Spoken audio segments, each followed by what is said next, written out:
एक प्रकारे ग्रीन बिल्डिंगचा सर्वोत्तम नमुना त्या ठिकाणी आहे।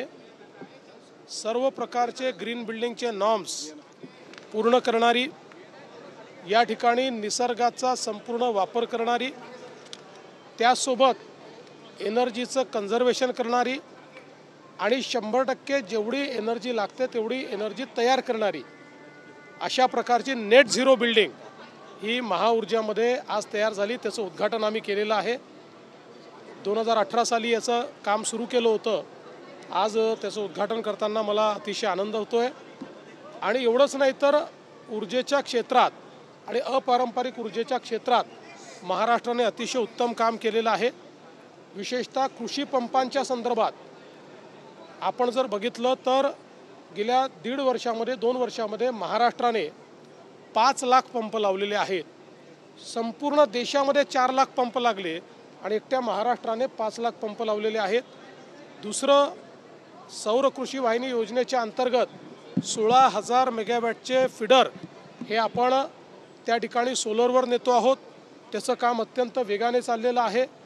डिस्ट्रीब्युटेड पद्धतीनं हा एशियातला सगळ्यात मोठा प्रोजेक्ट आहे जो आपण 2026 पर्यंत पूर्ण करणार आहोत। एक अजून टार्गेट आहे की 2025च्या डिसेंबरपर्यंत प्रमुख सरकारी इमारती या सगळ्या सोलराइज झाल्या पाहिजेत। त्या दृष्टीने देखील काम चाललेलं आहे। एकूणच सोलर असेल, विंड असेल, या ठिकाणी हायड्रो असेल, अशा सगळ्या क्षेत्रात आणि हायड्रोजनच्या क्षेत्रात देखील आता महाराष्ट्राने भरारी घेतली आहे। तुम्ही म्हणल्याप्रमाणे काल लेखाचं उत्तर लेखाने दिलेलं आहे, फॅक्ट्स अँड फिगर्स सहित दिलेलं आहे। त्याच्यामुळे मला असं वाटतं की आता तरी राहुल गांधी अशा प्रकारचं बोलणं सोडतील। साहित्य 99व्या साहित्य संमेलन साताऱ्यात झालेलं आहे निश्चितच चांगली गोष्ट आहे। आमचं पूर्ण सहकार्य असतंच त्याला आणि चांगल्या पद्धतीनं ते आपण त्या ठिकाणी पार पाडू।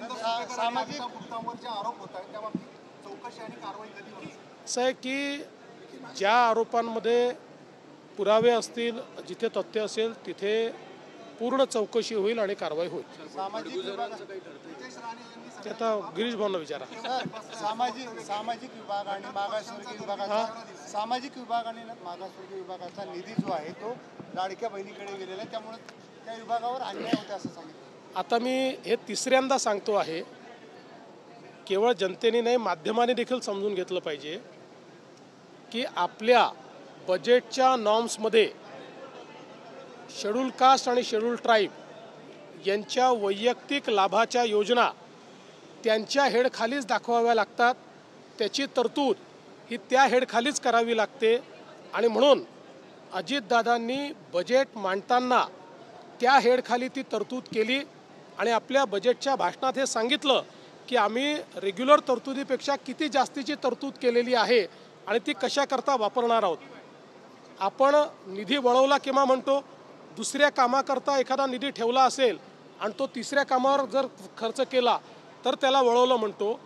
बजेटमध्ये जर कायद्यानेच तुम्हाला त्या विभागाकरता किंवा त्या घटकाकरता जो पैसा खर्च होतो तो त्या घटकाच्या मंत्रालयात दाखवावा लागत असेल तर ते दाखवणं चूक नाही आणि तो खर्च करणं देखील चूक नाही। मला असं वाटतं पुन्हा एकदा आपल्या माध्यमातून मी सांगतो, पैसा कुठेही वळवलेला नाही। त्या विभागातच तो पैसा दाखवणं हे बजेटचं कंपल्शन आहे। त्याप्रमाणे त्या बजेटमध्ये दाखवलेलं आहे आणि त्यातनं तो खर्च केलेला आहे।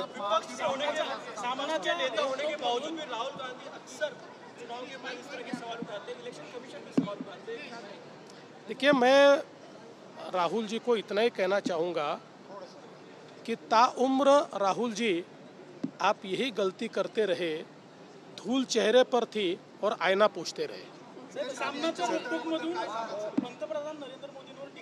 टार्गेट केलं जातं सर। सामना काय काय काय फार खोटं कोणाला सर्टिफिकेट देणारी संस्था आहे की काही त्यांनी खूप मोठं काही काम केलेलं आहे काय? हिंदू हृदय सम्राट शिवसेना प्रमुख बाळासाहेब ठाकरे होते तेव्हा सामना होता, आता काय?